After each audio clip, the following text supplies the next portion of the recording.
I'm a resident in Maryland. I'm going to UMMS. How is your regulated reimbursement model and global budget cap model going to impact that? So under the current system, which is going to change a little bit in 2028, under the current system, for hospital-based regulated services, Medicare, Medicaid, and commercial all pay the same rate. So how does a system get by? So in Maryland, what's unique is the biggest benefit of the program is we don't wake up as a system delivering 25% of the state care, trying to differentiate between commercial, Medicare, and Medicaid, right? It is our community. We serve our community because largely within the hospital construct, we get paid the same for those reimbursements. Now, on the physician side, it's just like the rest of the country. As 25% of the state's regulated acute care, right, we're the largest provider in that space. And so what's interesting, so Medicare and Medicaid have paid a higher rate in Maryland. And the reason why they continue this model, because it's really still an experiment, it's a model, is because we have shown that we've been able to lower the rate of growth in cost versus the rest of the country. Welcome to Analyzing Healthcare podcast, brought to you by Scale Community. Scale Community is a global healthcare-focused member network where healthcare leaders come to connect, learn, share ideas, and shape what's next in our evolving healthcare landscape. To take advantage of all that Scale Community has to offer, from expansive content to virtual and in-person events, to interactive peer networking opportunities, and more, check out Scale Community at www.scale-community.com. Membership options range from free to paid, so if you enjoyed today's discussion, please take a moment to sign up for your preferred membership level. Okay, welcome to the latest Scale Community podcast. I'm joined today with Mark Shaver. Mark is the Chief Strategy Officer of, which is the University of Maryland Medical System. Mark is also a good friend, and I've been tracking Mark throughout some of his other very interesting positions in healthcare, and what a journey it's been. Welcome, Mark. Yeah, Roy, thanks for having me today. My pleasure. Looking forward to getting stuck in. So before I knew you for your time at Welltower and maybe the back end of Johns Hopkins as well. And so Johns Hopkins, Maryland, Baltimore, VP strategy, which seems quite familiar to where you are today. And we'll talk about some of the differences, but also some of the similarities, chief strategy. But in between this time spent at Welltower as well, for anyone who doesn't know Welltower, 1,000 plus senior care communities, 250,000 seniors living within those communities, probably, I would imagine, the largest of its kind in the US, a real juggernaut for assisted living.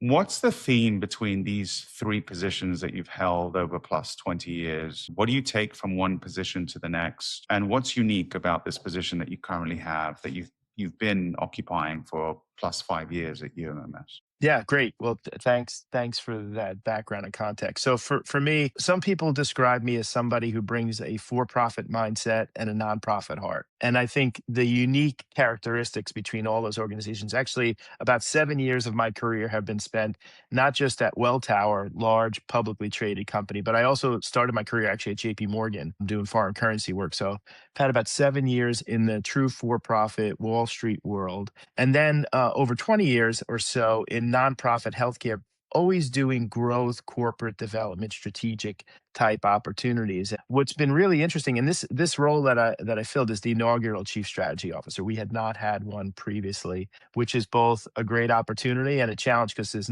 there's nobody for me to blame. I can't blame a predecessor for doing something. But what's been interesting, Roy, is as I've looked at healthcare over the past 25 plus years, we really have evolved. And what I'm most excited, and I use this term in the interview process, I'm energized that we're at this really important time in healthcare, right? So we have the advent of AI, and AI has both promises and maybe some hype with it. At the same time, there's really great progress in advanced therapies, curative therapies for cancer and other autoimmune diseases. And then I also think, and I'd like to spend some time today on where we're having strides with health equities too. I mean, we have a dichotomy in our country, and we wake up every day to serve our communities, and our communities often have underserved and those who have challenges. So what I really like and what I think is unique about my career thus far is having that growth in the for-profit mindset, but also waking up and truly understanding the underlying needs of the community. I think that's the balance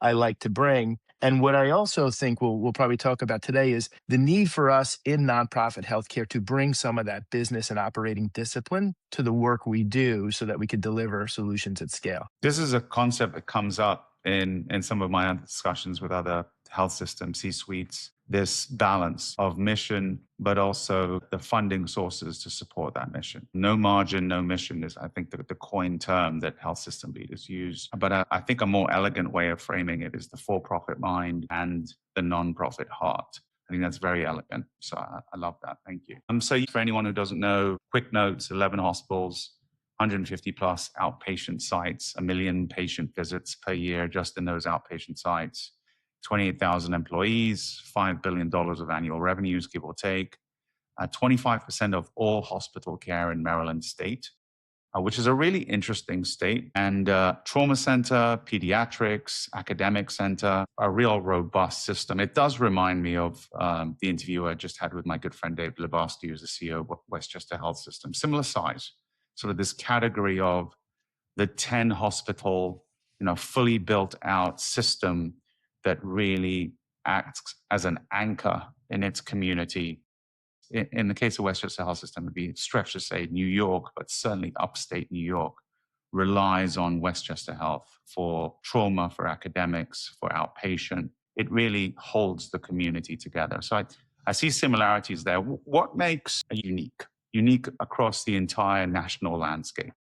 Yeah, I think there's a couple of things. So, delivering 20, so we're a private non-for-profit system. So we were privatized about 40 years ago, spun out of the state, and really took the state's safety, trauma, and academic hospital and privatized it. And over these last 40 years have really grown up through an asset aggregation strategy, growing into rural markets. So we actually have 3 of our 10 hospitals are rural. We have 2 academic urban inner city campuses, and then we have really strong community hospitals across the state. And Maryland's an interesting state because we have both the urban inner city challenges and the rural community challenges as well. So doing that across the state where you're delivering 25% of the acute care is both an interesting opportunity and a purpose in serving the community, and then also a challenge. What's also unique with us By is the way, not just as you answer that, Mark, feel free to throw in what makes Maryland unique as well, because I know yeah. Maryland is arguably the most unique state in the country. Yeah, I think so. What's also what just one other interesting facet about the system is,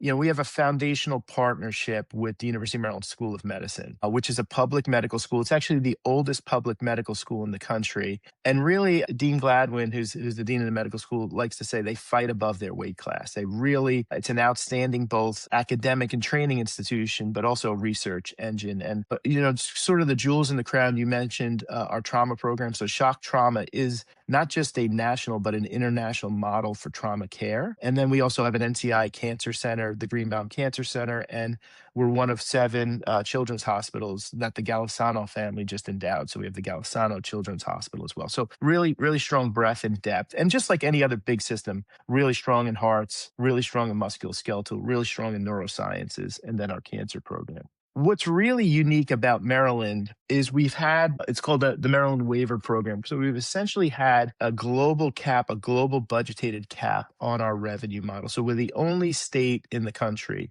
that has this regulated reimbursement model. And how I like to describe it is, everything we do is under a value-based arrangement because there's essentially a global budget. So we live within a fixed income cycle in our budget. That model is evolving. So in 2028, all of the hospitals and health systems have agreed with CMS through CMMI to participate in what's called the AHEAD model, which is an all-payer model focused on health efficiency and access. So what it's going to do is continue the theme of an all-payer global cap, global budget model, but start to introduce new programs to expand primary care, community-based programs, also create some flexibility for the 2 big academic centers, University of Maryland and Hopkins, to continue to do complex tertiary and quaternary services.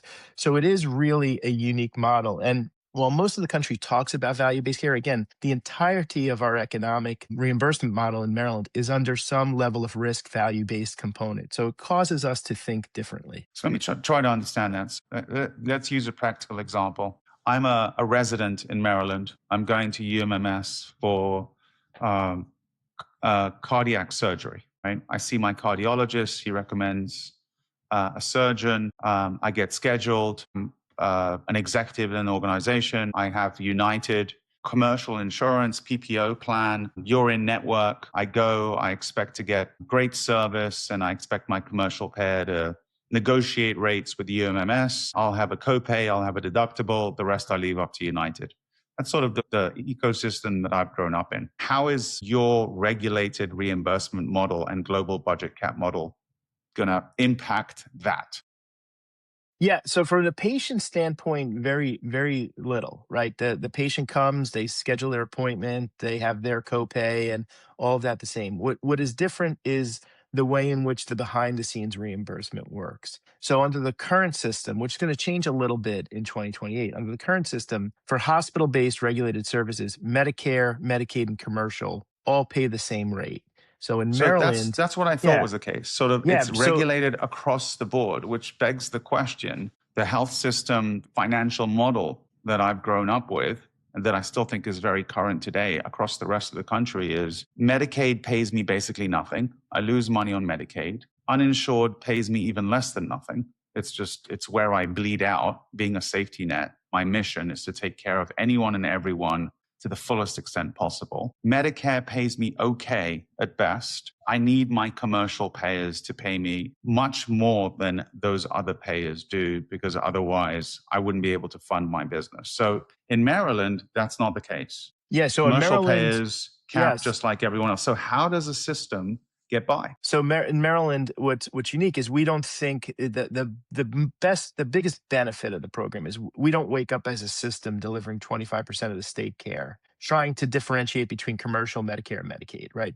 It is our community. We serve our community because largely within the hospital construct, we get paid the same for those reimbursements. Now, on the physician side, it's just like the rest of the country. So we do have managed care groups that negotiate with United and Blue Cross. Care First is the Blue So we're Cross just plan. talking about facility payments. Yeah, We're not talking about hospital-based, professional payments. regulated, HOPD, Surgery centers, anything surgery that's centers carved out. Surgery centers like the rest of the okay. country.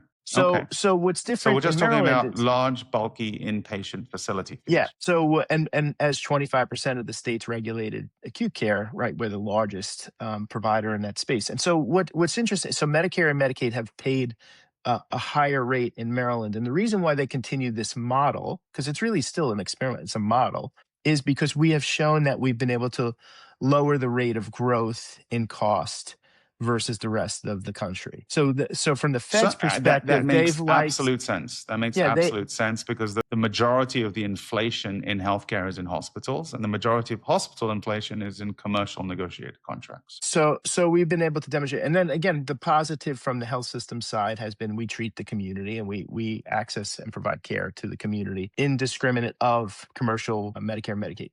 The challenge has been, though, when you think about it, I would have hoped that we would have accelerated some of the value-based programs quicker, right? And there's a challenge in when your physicians still get paid the way the rest of the country does and the hospitals don't. There is a little bit of that tension. And the other challenge that's happened that we're hopeful we mitigate slightly with the ahead model is growth is not always good. And you aren't able in other parts of the country, you are able to demonstrate and develop a differentiated profit margin to reinvest back in innovation. And so what Maryland really has had for us and for Hopkins and Minnesota is more of a stable revenue base Right. You're that's not going to have provided that, windfall years where all of a sudden you have a 5 to right. 10% profit margin. Wow, you have surplus capital. Let's reinvest. Yeah, so that's the challenge a bit, and also as you grow, so there are certain markets. So a great example is we really have reinvented a care delivery in Prince George's County, which is adjacent to Washington D.C. About 10 years ago, we took over at the state's request a fledgling hospital system, and in partnership with the state, have invested almost $1 billion in a modern trauma center, cancer center, advanced heart, really great maternal child care. And we have essentially repatriated Maryland residents who are getting care in DC and Virginia and other parts of the state to be able to care for what is a population of about 1 million citizens in Prince George's County. It's been a massive success in terms of repatriating, providing high quality clinical care. and being able to provide that through a system that has access to the academic center downtown and other community hospitals. The challenge is the Maryland system, it takes time for it to catch up when you have that level of hyper growth in a community. So it's been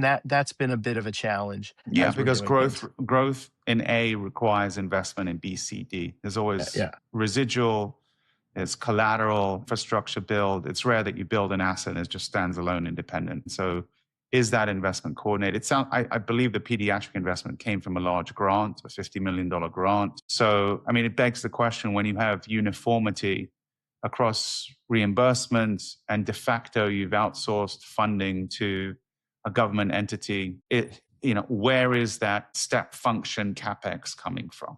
Right? It's not coming from the promise of margin. And if there is no promise of margin, there's a whole cohort of capital providers that are going to be a little bit shy to give you their capital, whether it's debt or equity, because Yeah. one of the best ways to reimburse debt and equity is through margin, through P&L, through profit. So things like grants become a lot more important, and grants are choppy and not guaranteed.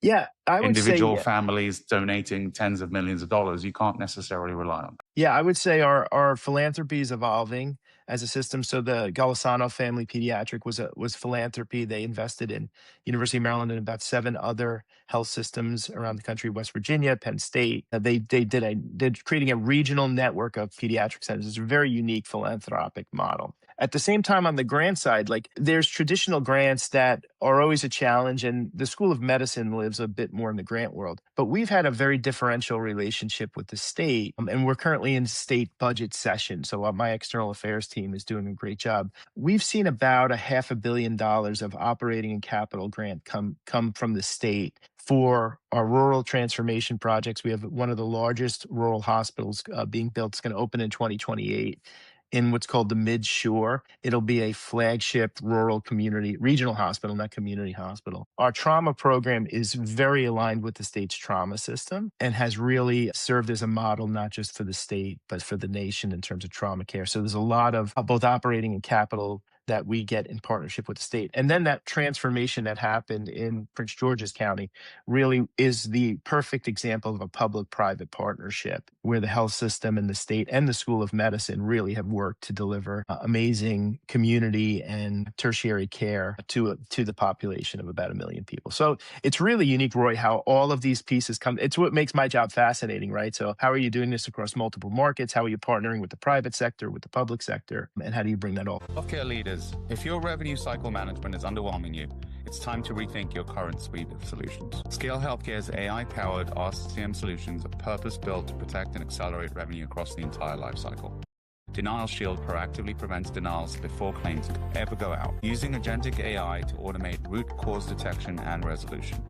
Front Desk Shield streamlines preclinical and front-end workflows, eligibility, authorization, and intake, reducing friction before revenue is even created. And Revenue Shield maximizes charge capture and revenue integrity, ensuring nothing slips through the cracks. Together, the Shield suite helps organizations reduce operating costs, capture missed revenue, accelerate cash flow, and increase productivity without ripping and replacing existing systems. If you're ready for immediate ROI and measurable impact, visit scalehealthcare.com and see how the Shield suite redefining AI-powered RCM. Together. I was trying to look up rate of hospital inflation in Maryland versus other states, because I would think that's the one clear benefit of using this model. Yeah, I don't have that off the top of my head, but as you can imagine, there was just a massive negotiation between the states and CMMI. They looked at the rate of inflation locally versus nationally, and there's a pretty big delta. And there's a commitment that we and the other hospitals have to make. It's hundreds of millions of dollars over decades that you have to do annually. It's pretty significant. So here it is. Annually. Hospital inflation across the country is 5 to 8% annually. There's some states where it's 10%, but that's just an average. That's been the case, as far as I can tell, for over 50 years. We've made absolutely no dent in that. With all the federal government healthcare initiatives, the MMI that have come out, all the different conversations that we've had on the topic, nothing has changed. Which is amazing. Maryland hospital revenue growth is capped at 3 to 3.5%. So that's the big win. But nothing is free in life. And as I spoke to the CEO of the largest health system in Denmark, who doesn't think in terms of margin, profit, diversified revenue streams. It's all funded by the Danish government. Right. The things that come up that irritate him greatly are, I wish I had a more exciting program here where on any given day I had an extra $100 million to spend, because when you rely on really one payment program, you take on all of their issues. So Maryland has 1,000 other considerations to think about that have got nothing to do with, right? So your budget is part of a much broader budget. When they talk about price increases in any given year, they have to think about that. Yeah.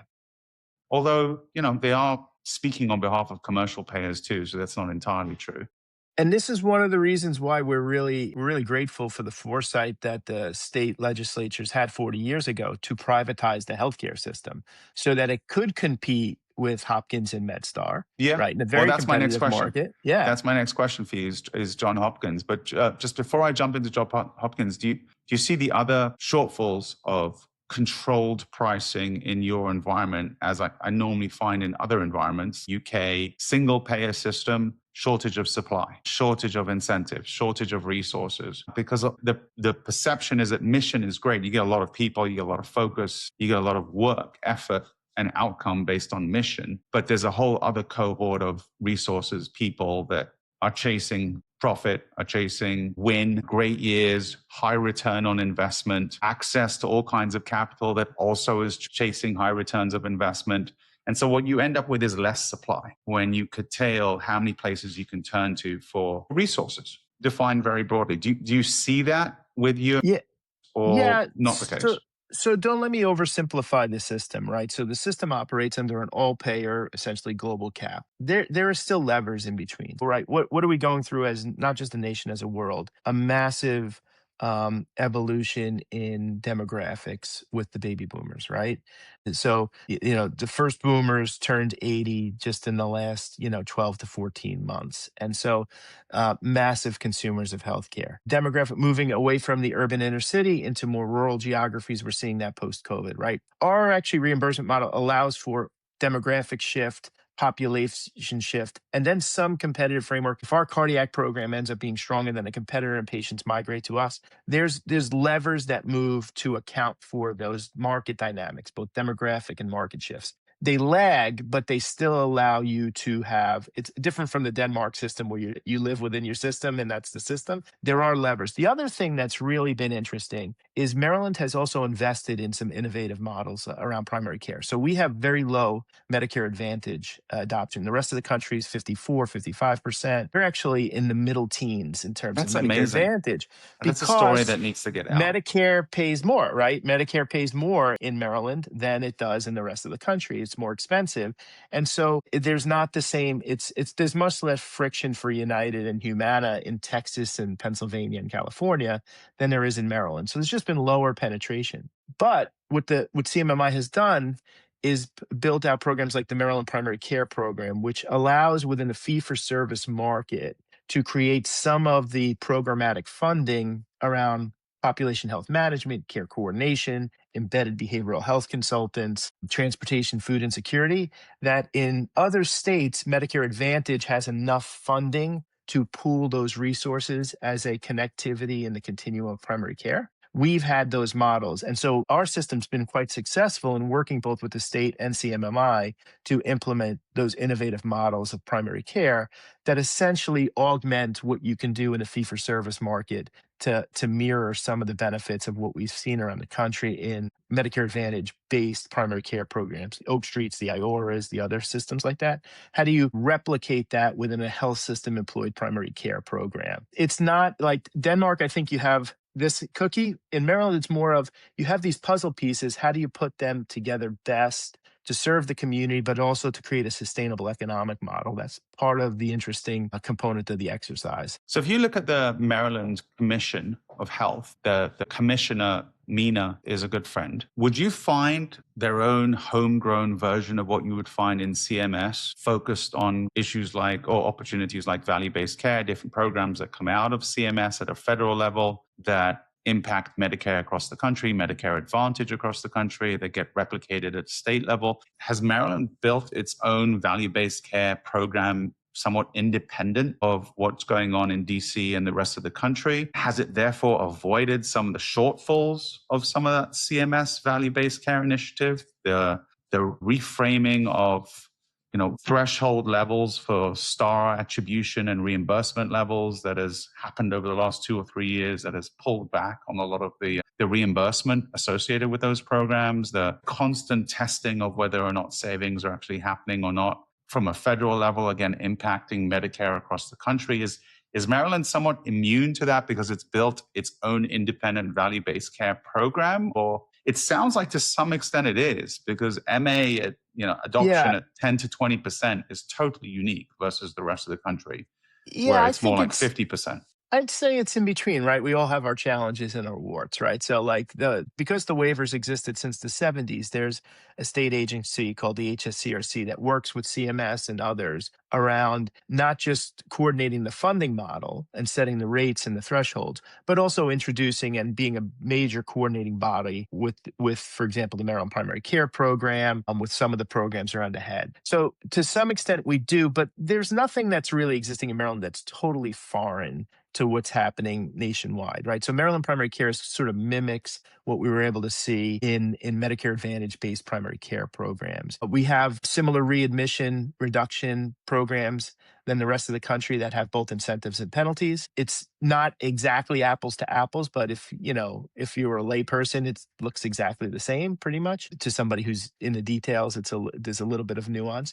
And then we've had also some innovations around growing palliative programs, some funding that's come through the state agencies that now that we're going to be a little bit more aligned with CMS may go away over time. So we've had these CTI as care transformation initiatives, and that's allowed us to invest in pop health programs, palliative programs, care coordination programs that we're hoping that remnants of those programs stay intact as we move to the ahead model. So we have a lot of really smart policy wonks working through the data, and then they're working with our clinical delivery teams on how do you continue to take what's been successful. And by the way, this is what CMS wants. I mean, the CMMI folks have said, we want to know what's working and what's not in the new model, which creates a very differentiated relationship between the hospitals and CMS than we had under the old model. But it is interesting. You look at the incumbents in primary care, value-based care, MA, Oak Street, ChenMed, One Medical, Village MD, they stay away from Maryland because they're not getting the MA, right? The adoption is very low. And even if they got the MA, they're not getting the savings because the hospital's already getting already focused on those savings in order to live within that 3% annual inflation, the cap, the performance. Yeah. The value-based healthcare is already baked into the system. So why go there when you can go to another state that's overspending and sharing the savings? Yeah, and that's been a little bit of a challenge also at the same time because, for example, all the leaders of the groups you just met, I know them well over the years, right? And there's really great examples at Henry Ford and at Jefferson in Philadelphia and Pennsylvania where they've partnered with Oak Street or Iora or ChenMed and more in the South. And we've not been able to introduce those components of the delivery system to stand side by us to serve the community. It's been so we've had to build out. There's a little bit more pressure on us to build out primary care to serve the community because you can't bring in a partner who wakes up every day and does it's hard, but it's okay. It's both an opportunity and a challenge. It's hard. Fun but hard. Yeah, it's okay. So 3 points of difference. I just interviewed one of the presidents at Jefferson and former president at Einstein. And why did Einstein agree to merge itself into the larger Jefferson platform? So scale, go from a handful of hospitals, very large hospitals, to 60 plus hospitals, or I can't remember what the exact, it's not 60 plus, but it's 40 plus. It's a huge number at Jefferson. Yeah. Similarly, the other large systems that are out there, Advocate, Ascension, I'm not even talking about HCA or United. Mm-hmm. Just, tier 2, 60 plus hospitals and growing still. And so it became very clear that, from a health system executive perspective, big difference between 1 to 10 hospitals and 60 plus. One state-centric and multi-state-centric, even if the additional states are adjacent. So there's a difference there. Strategic partnerships. Okay, now you're in Maryland, and it's different. Every time you reach out, Mark, to a national ambulatory provider focused on primary care, imaging, urgent care, what you name it, You have to start engaging with them in the discussion about, hey, we don't really have MA over here. Hey, we have reimbursement caps across the board, including commercial. How about it? Let's form a partnership. Lastly, MA. Hey, we had a real bumper year this year. We pulled in an extra $100 million of free cash. What are you going to do? Oh, let's go buy something. Don't really have that conversation. To some extent, you are more reliant on organic yourself. It feels more constrained, but sometimes constraints can lead to great outcomes, which actually leads me to my question. And by the way, correct me on any of that if I'm wrong.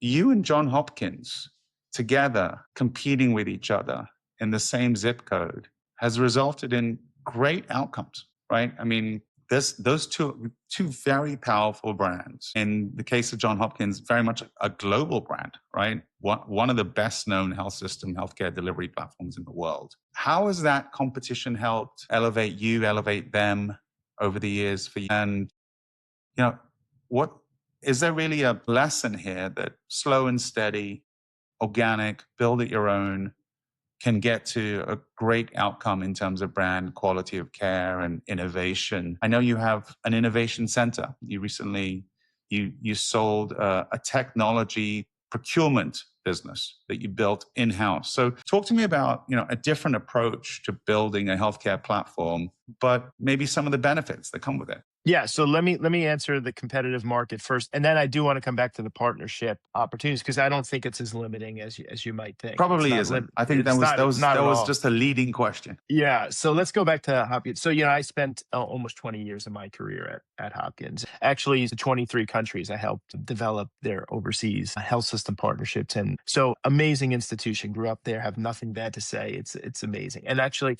what's great for Marylanders is they have amazing choices between Hopkins, University of Maryland Medical System, and also MedStar is a great system too. And there's some smaller systems in here that are pretty fantastic too. So the great thing for our state and our community is you have great choices. At the same time, we're pretty strong. Like we don't feel like we play second fiddle to anyone. So for example, in orthopedics and musculoskeletal, University of Maryland system, between us and our School of Medicine colleagues, we dominate the state. Like we are very strong market share. Same thing, people would be surprised in cardiac. Really, really strong advanced cardiac programs. And your point, Roy, about scale. So we grew up as an asset aggregation strategy, right? So there was the big academic center downtown, big cancer center, big program, and then Shore Regional comes in, Baltimore, Washington comes in. We take over Capital Region, the system where I started at University of Maryland in our northern market. Came in, and they really pre-COVID were sort of a loose confederacy, right? Raise debt together, do some programs together. Over the last 15 years, certain areas where we needed to bring specialists, we would recruit through the faculty. For example, where I was at Upper Chesapeake, which is a modest community hospital, we had 21 specialties with a School of Medicine specialist provided care in that market. Nobody would ever think that, right? And then COVID hits, and this concept of loose confederacy is no longer an option. Like it's not an opt-in, opt-out type solution. And so you had to act more like a system just to survive economically, figure things out. How do we put in safety protocols, et cetera? So we've rapidly accelerated it to be more of a system over the last 5 years. One of the reasons this role was created was to accelerate that systemness and thinking. At the same time, in certain markets, like Hopkins has no presence on the Eastern Shore, right? So we don't compete with, there's other hospitals there, but we don't compete with Hopkins or MedStar on the Eastern Shore. In certain parts of the city, patients go to Hopkins, patients come to us. So there is some of this is geographic as well. And then there are just some programs where, to be quite honestly, clinically, we're bigger and stronger in those areas. Their research engine across town is bigger than ours, but we still have a pretty strong and prosperous, over $500 million of biomedical research happens at University of Maryland. It's one of the largest top 10 medical schools in terms of public medical schools in terms of research footprint. We're pretty strong, but in Chicago, you have similar dynamics. In Philadelphia, you have Penn Jefferson, right? Like this is not unique to Maryland. In Houston, it's very similar where you have 2 big or 3 big academics or centers that compete. And so we do that well. At the same time, medical students, fellows, people train at our school, they go and do fellowship at Hopkins, vice versa. We have a much bigger primary care program. So we exist in a very positive way. In fact, our CEO and the CEO, Dean and CEO at Hopkins, they're both radiation therapists. Dr. Santa, who's my boss, Dr. Louise at Hopkins, those guys are really good friends. Like, they're good friends. They trained together. They grew up together. It is self-reinforcing. As I listen to you. We compete for talent in the market. We do compete for some patients. And people ask me all the time, this is where my family gets care at University of Maryland System, despite my 20-year history at Hopkins. This is where we get care. My wife was there yesterday, getting great care, Will they go back to Hopkins if you ever move? Yeah, that doesn't matter. Again, we're very fortunate. We're very, very, very fortunate in Maryland to have great care. It does, listening to you, Mark, it does feel like there's a natural symbiotic, equilibrium almost for a large system that's maybe sharing a state with another large system, but living within that ecosystem that's not just defined by geography, by borders, but defined by institutions, right? The Maryland Commission of Healthcare, right? Yeah. It's not the Alabama or Michigan Commission of Healthcare. It's the Maryland Commission of Healthcare that is the most unique in the country, actually. And it reminds me of some of the business case studies that we grew up with. Coors Beer dominated beer in Colorado and then decided to become national and moved operations all over the country and globally, and all of a sudden competing with Budweiser everywhere. And it wasn't as good. The business struggled. Yeah. And so there is this, local market. The local market, Maryland is all these states are in other parts of the world. They're called countries, not states. Yeah, but it's Roy, a large place. Let's just share what's also different about our industry, right? There is no shortage of demand for complex cardiac care, right? Stroke is happening at a much younger age than the last 15 years. We have patients in their 30s, late 30s, early 40s, 50s having stroke, right? Cancer, especially the onset of colorectal cancer, rapidly accelerating, right? There is no shortage. And when we go through, if you any health system CEO in any reasonably major market, when you go through the respiratory season, we are all full. Right? We are all full. So now it's about how do we provide the right care in the right setting, really take care of our communities who are challenged. It's hard for many to access care, and a lot of people continue to delay care, and that is very challenging to deliver. So I think it's different from some of the other business sectors where you're truly competing for a limited demand. Here there's continuing growing demand, and my concern again is the first boomers just turned 80 in the last 12, 14 months, right? Like, we're going to have another 15 years of a cycle of complex dementia, complex cognitive issues, complex cancers, complex cardiovascular disease, right? That's a burden and a challenge on the system. And at the same time, how do we handle some of the more complex behavioral health challenges? We're talking about social isolation, not just among seniors, but amongst younger Americans, right? There's a lot of challenges, but it's also exciting because there's a responsibility that we have to care for our communities, right? This is a responsibility. It's a partnership we have in caring for our communities. And we want to deliver the best care in the right setting and have an economic model that supports us delivering the best care in the right setting, right? Does the ambulatory footprint that you've built, the urgent care centers, the surgery centers, the basic level practices, is it performing? Is it also at full capacity, full utilization based on an abundance of demand? Is it a little bit more delicate, more competitive? It's a much lower barrier to entry for any one of those sites. So how is that footprint performing? Yeah. So high on my list and high on, by the way, any of my peers around the country is what's your ambulatory strategy? What's your ambulatory strategy look like? We have been when very it works, largely, it's great. Well, what's been great is, so, when I came into the role, that people were like, we don't have an ambulatory strategy. And what I would tell you now, this is month 5, is we actually have great ambulatory footprint, but because we grew up in a market by market thinking, right? Because with that asset aggregation strategy, like, our different regions thought we have some really good campuses that sit between our markets, like really good physical campuses. And we've not done as good a job. There's an opportunity for us to clinically program out more dynamically across those regions and states. The great thing is the bigger investments have been made. Now it's about optimizing the clinical programs, adding cardiac and musculoskeletal in a market that really maybe just had some primary care and an emergency room access point. And then we have some good examples. The market where I came from, my predecessors had really designed a nice ambulatory strategy and footprint. And so we're going to kind of spread that thinking across the state. At the same time, what's also part of what's exciting about healthcare is we talk about advanced therapy. So these are new specialty drugs for cancer, for GI. Patients no longer want to come into the urban academic core for that treatment. They want that care in the community. And so the Greenbaum Cancer Center is our flagship, the NCI Cancer Institute, but we have 5 regional community cancer centers at Upper Chesapeake, at Cap Region, at Baltimore, Washington, at St. Joe's, and then at the Eastern Shore, right? That's where patients, they want to get their advanced chemotherapy, their radiation therapy. And what's been really fantastic when you talk about scale is years ago, the head of our radiation therapy program, Dr. Regine, built a network of radiation oncology sites in our cancer centers across the state. I call it our spine, the spine of our cancer institute across the state. So we're doing clinical trials in the community. We've complemented that with medical oncology and now some of these advanced therapies. So being able to deliver that across the state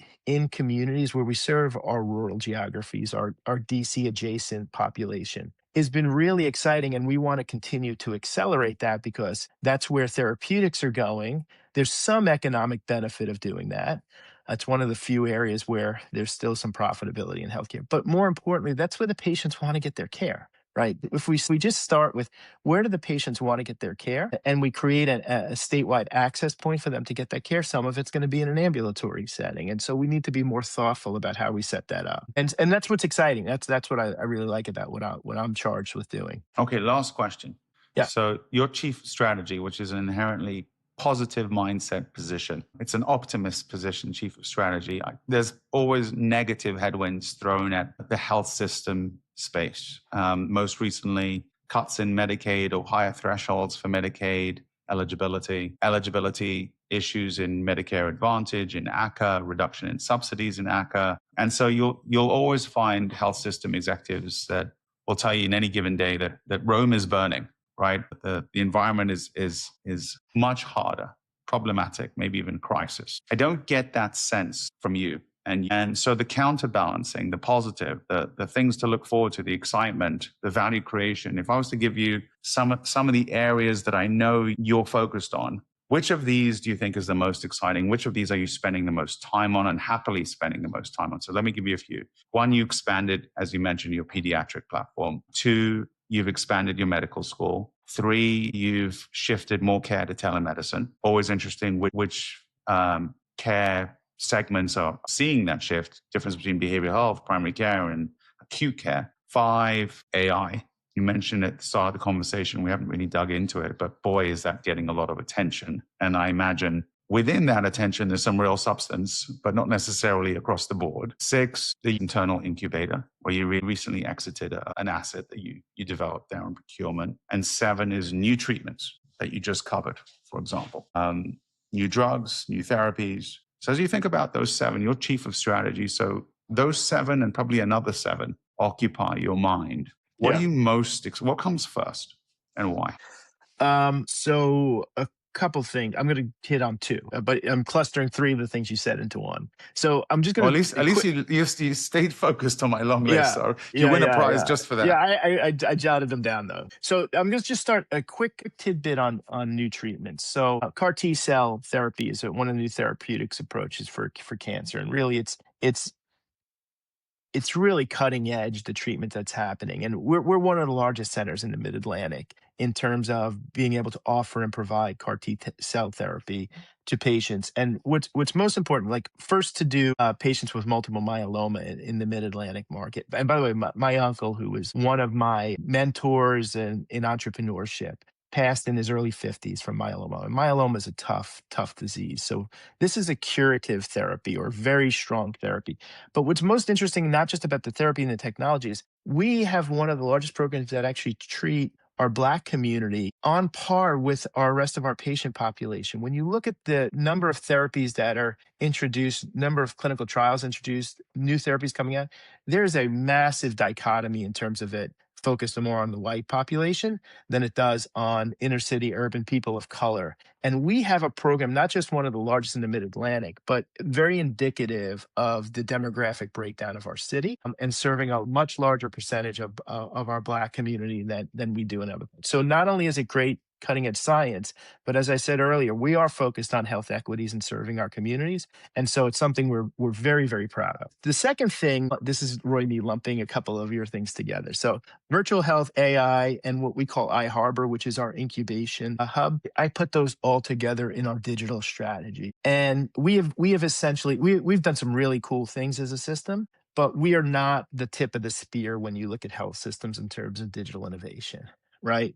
We're also not back of the pack, right? So AI, we have 55, probably 60 current uses of AI in clinical delivery, operations, workflow, et cetera. Doing some really cool stuff with stroke. We just approved an AI for pharmacy yesterday, AI adoption for a GI digestive capsule. Yes, I sit on the AI council. And so I think we're being aggressive, but also mindful, because there's some hype with AI too. I know you like to counterbalance, like what's the buzz and what's the hype. And I think AI, we're still learning. At the same time, when you go to telemedicine, I agree with you. Primary care behavioral is where most people think of telemedicine. But for example, our rural hospitals, we've actually hardwired in virtual capabilities in inpatient, in behavioral health, in observation, and are doing complex infectious disease, neurology consults, intra-hospital for acute care or observation patients. We've hardwired that in. And the market where I came from, we were the largest user of acute care-based telemedicine. And my motto has always been 2 feet on the gas when it comes to virtual health. That's 2 great. feet. Like we have to keep 2 feet on the gas. And so what I'm hopeful, and we have something, a really great investment that I'd like to continue to build on. It's called the University of Maryland Access Center, like not the most exciting name in the world, but it has created this telemedicine chassis. It's created everything from like care coordination of patients, like even navigating transport across the state, navigating virtual health, navigating telesitters, some of the predictive AI around, we have a NEST program, which is around maternal child health.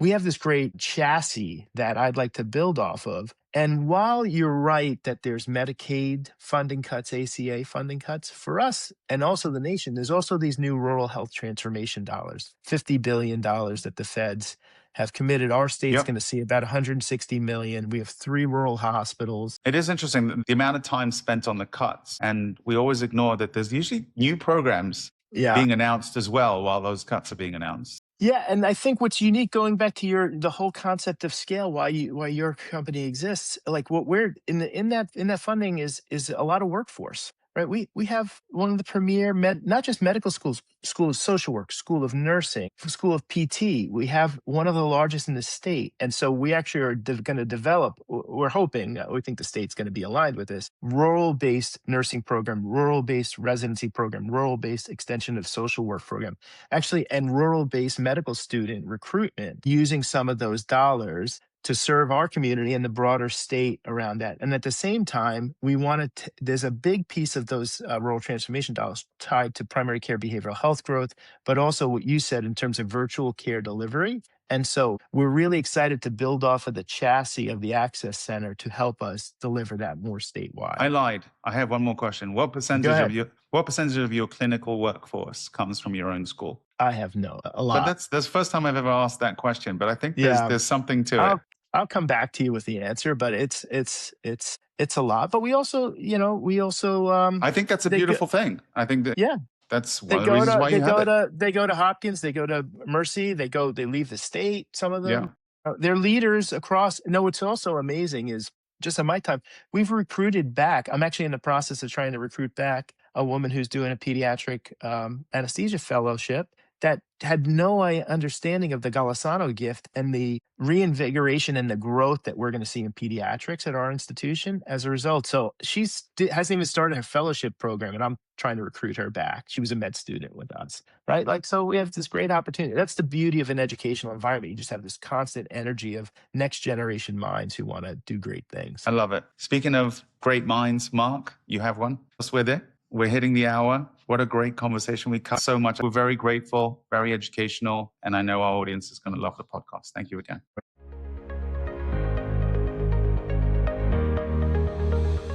Thank you for joining us on Analyzing Healthcare. Stay informed and stay inspired. Don't forget to subscribe and visit scale-community.com to become a Scale Community member. Until next time, keep exploring the ideas that shape our healthcare systems.